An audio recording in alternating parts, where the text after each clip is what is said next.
Hi, this is Kevin Deal. Today we're going to talk about the Pathos Twin Tower 35 watt integrated amp.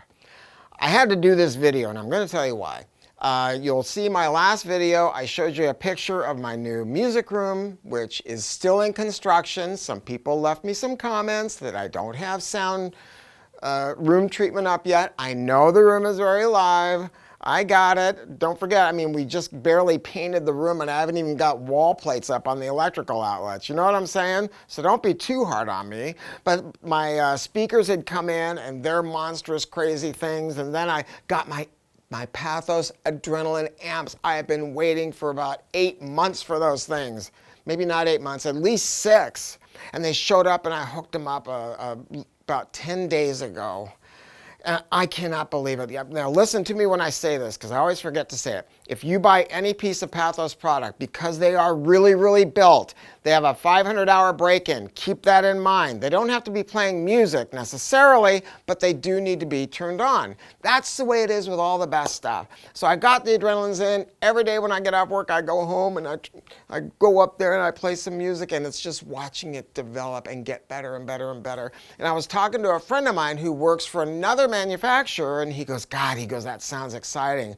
We were just talking and stuff. He goes, you know what? He goes, I gotta say something about Pathos. He goes, have you ever heard the Twin Tower? I go, yeah. He goes, I think that is the best amplifier I have ever heard.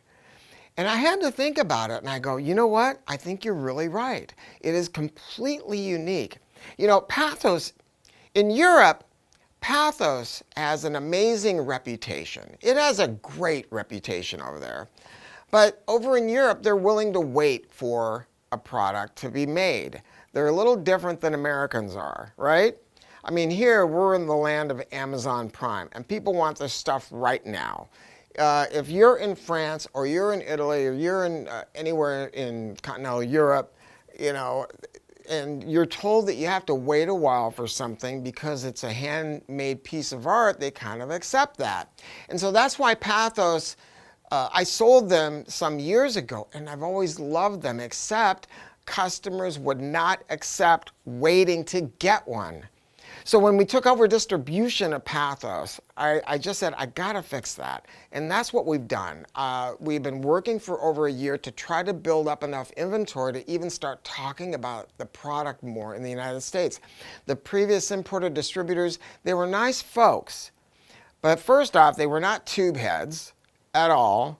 They didn't get tubes, and they didn't want to try to get into the bread and butter of what makes this stuff different. So what is Inpol? Inpol is a patented design, and there's nothing in the world that works like it. I want to say that to you. I want you to think of this. Think about a single-ended amp, right? An SET, single-ended triode amp, and there are some magical things that they can do. Now, I'm going to tell you, I own 4 or 5 of them up in the rafters. I don't listen to any of them because SET amps have so many problems. Number one, you got to have a real high efficiency speaker most of the time. Number two, they have a real high output impedance. So if there's any dips in the impedance curve of the speaker, it's going to react with the amplifier, and you're either going to have no bass or a lot of bass, or no treble, a lot of treble, all kinds of stuff. You don't know what's going to happen until you hook it up. And the guys that pray to single-ended triode, I don't want to argue with you. Party on, Garth. I tell people this: if you want to get an SET amp because you got extra money to spend and you want to have fun with it, because I had the money to spend to go buy these amps that I don't use, right? Then party on. But if you're going to have one amplifier and you don't have money to experiment, don't do it. There's just too many things that can go. It's very, very frustrating, and for what? And you have such low power, right? 3 watts, 5 watts. Some manufacturers will fib and tell you it's more than that. It really isn't. And so there's so many compromises. But I want you to think about the glory of SET and those things that you've heard about and the magic. But think about that and then the ability to have real bass response, and that's what Inpol is about. It is a patented design. There is nothing else that sounds like it, and it works like this. You have a pair of 12AX7s in the front. Those are the voltage gain. You are truly listening to your 12AX7s, but they run through a patented circuit through a pair of big, large inductors on the side. Now that's a big deal because inductors are transformers and they're very, very expensive. What have I told you before about stuff, right? I say, look at how much it weighs, look at how it's built, because manufacturers are always cheaping out on transformers. This amp weighs over 82 pounds, and the reason is big, massive power transformer for the power amp section and big chokes for the Inpol circuit. But the result is it goes from the inductors to MOSFETs under these towers, and the magic of Inpol occurs.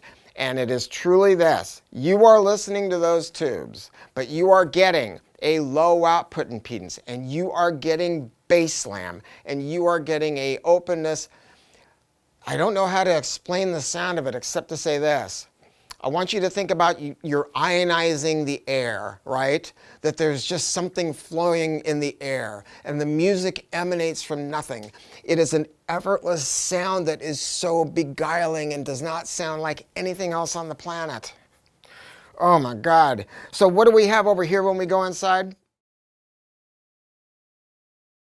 If you're a little confused what we have here, on the left I've got the amp right side up. Over here, I have the amp upside down, partially disassembled. And I had to disassemble it because this is unbelievable magic, number one. Number two, it is truly made in Italy. And I'm going to talk about that just a second. You've heard me bitch about this before, that so many people are running fast and loose with this thing about made in Austria, made in Japan, made in USA, right? And they're being very disingenuous about it. With automobiles, they have to tell you exactly where the stuff is made and where it comes from. And in the case of high-end audio, there's already one company that got busted and fined.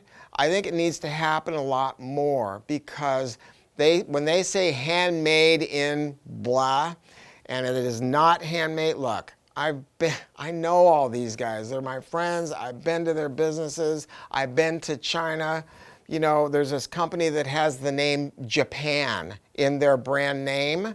It has never been in Japan. None of it's been in Japan. It is all made in Guangdong, China, because I was at the factory.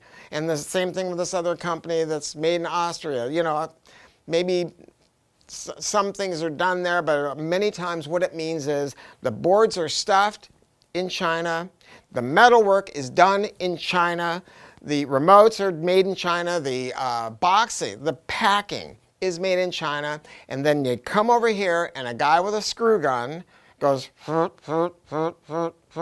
like that, plugs in plugs, that's it. Now if you want to call that made in the United States or made in Austria or whatever, God bless you. My point in saying that is this, don't give, because I don't want to say bad things about it, there are companies that do make things in the United States, but very few. Don't give brownie points to anybody, period. Just don't. Look at what's inside the box and use Google Images. You don't have to be an engineer to see how much something weighs and see if it's an empty box or not. That's what I want to say. I don't want to bag on anybody. I want you to get something for your money. Now, in the case of Pathos, I was fully prepared when I went to the factory to see that same kind of thing. I knew that the metalwork was too nice. I knew that the woodwork was too nice. I saw their printed circuit boards are, I recognized the quality here, right? So I knew they could not be doing it there in Italy. But I was wrong. They have a full metal shop there. They have a full paint shop there. They are a true fabricator. So I went there and I saw people working on PCBs. I go, oh, I said, you don't have them stuffed in China? And then Dominic goes, no, we don't like. We looked once and we can't control the quality. No, we don't like. And with the boards, there's amazing high-tech section near Vincenza. We keep everything close at hand.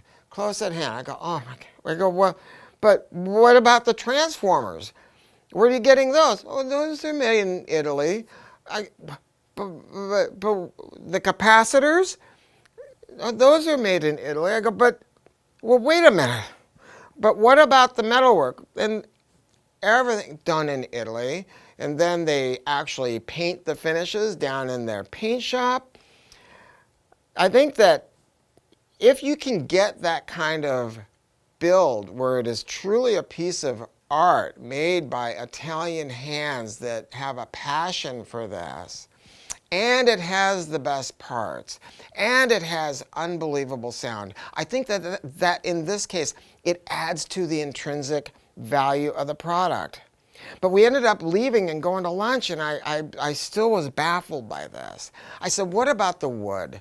You know, what about the wood? I mean, I know Italian speaker manufacturers that are actually getting their cabinets now made in China so much. You're not, and Luca Gaetano owns a company. Luca's the son. He goes, I do. I go, what do you mean you do? He goes, oh, I do it. I go, but what do you mean? And Gaetano goes like this, ha, ha, ha. So I go to the translator and I go, what does that mean? She says, well, we buy the tree, and then it is cut into planks, and then they make the wood trim. So when you go to the Pathos website, you're going to see a hand sanding. That's Luca's hand. I was so shocked by that. And so I go, what? But what about the remotes? Because, I mean, the remotes you don't make. Nobody makes remotes. You just buy them, you know. I mean, you see what you get nowadays, right? Little credit card things that cost $2 to make. And maybe something a little bit bigger, but still just plastic crap from so many companies. And Luca goes, no, I do. I do it. I mean, look at this. Look at this remote. It's engraved with the laser, and this is padouk from the tree that they bought. But what about the rest of it, right? So I'm asking about that, and Luca goes to his phone and starts pushing buttons on it. And then my phone vibrates just a minute later, and he sends me a video, and I want to show it to you now. Ecco qua, pezzo iniziale, te che piacciono I programmi.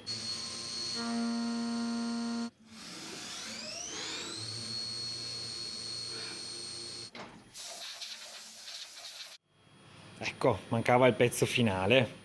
That's what I'm talking about.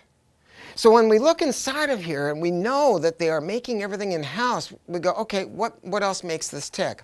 Let's start with the volume control. I had misunderstood how this volume control works.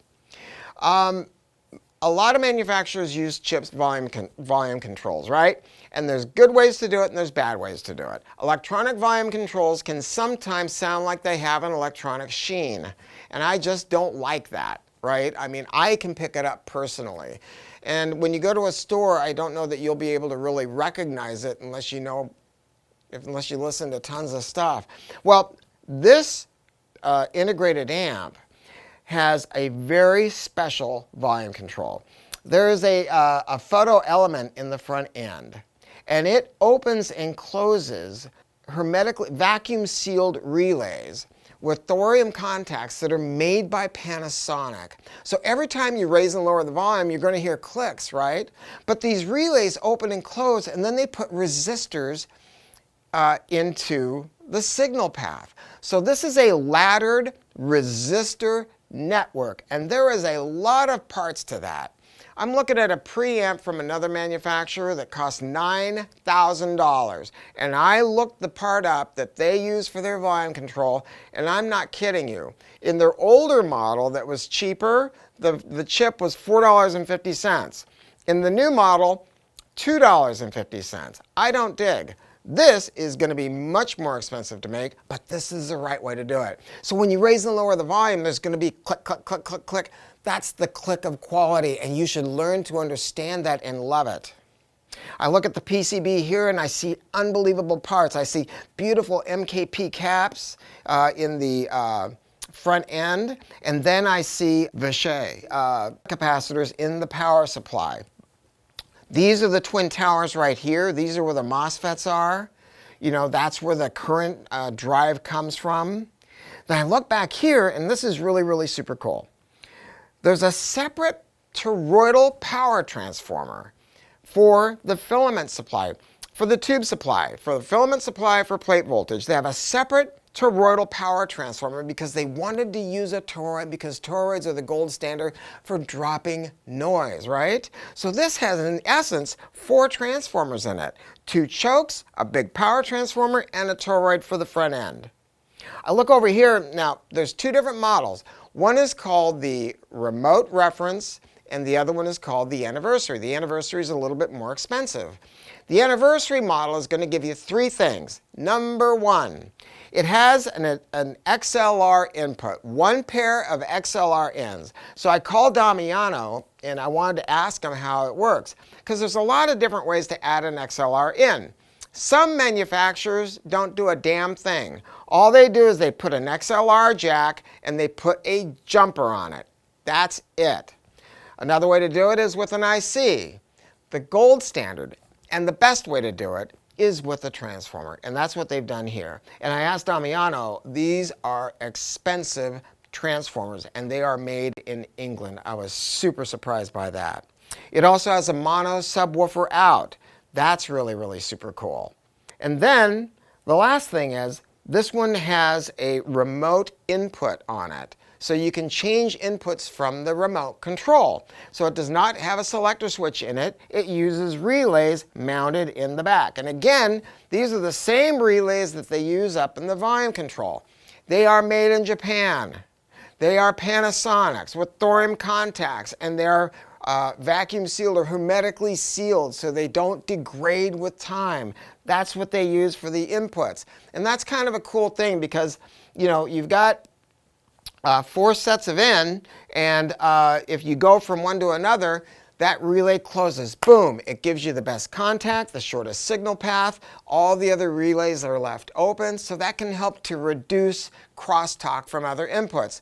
You can never eliminate that altogether because literally, interconnects coming in, RCAs, I mean, things can just float in the air, but it helps to reduce it, and they really, really did it the right way. And then lastly, I gotta say one more thing. This comes in an engraved box. It's an engraved wooden crate. Who does that? You know, I'll tell you who does that. Pathos. Pathos is a company that is very, very passionate, but they don't talk about themselves much. They're just super, super, I guess I dare use the word humble. They don't talk, you know, I got a big mouth and I have no problem talking about stuff. And they've never had anybody to explain it over here to show people why this is such a great product that is built to last a lifetime and that will fire your imagination when you listen to music. You know, there's a reviewer and he set it up, and I'm going to close with this, okay? This guy really gets it, and he said some really interesting things. He was talking about the fact that this amp has this single-ended thing, but it's got this unbelievable bass. And he talked about then the bass kicks in and you just, the bass kicks in and that you realize there's no tube amplifier that could provide this sort of damping, slam, and bass extension that oozes from the Twin Towers. Then he goes on to talk about the midband, and he says, it's so luscious that a part of you wants to go into deep, irrevocable denial, the kind of psychological state which puts a Porsche in every shrink's garage. You just will not believe that the guts of this baby are solid state. Inpol truly is a different product. The one thing I want to say is that if you are a crazy rock and roller and you want to crank it up and you've got speakers that hover around 3 ohms, don't buy this, okay? There's no protection circuit in this thing. It'll work with LS35As, it'll work with tannoys, it'll work with harbas, just tons of that. If you play music at a moderate level, 35 watts is a ton of power. But if you have a great big giant space and you've got a pair of Wilson Watt puppies, no, that's not what this is for. Then you want one of the bigger Inpol amps. That's what I've done. My room is huge, and I got those Grand Utopias, and they do dip down. So I got the big Adrenalines, 200 watts of Class A, and those are going to get it done. This would actually be fine with that speaker, I think, in a smaller space. So look, Go check it out. Go read about it. Make sure you get something that is going to have an intrinsic value and that is built to last a lifetime. If you want to call us and get any information, nobody here works on commission, or go to a Pathos dealer that's near you. Pathos is something that I promise you will inspire you. Thanks.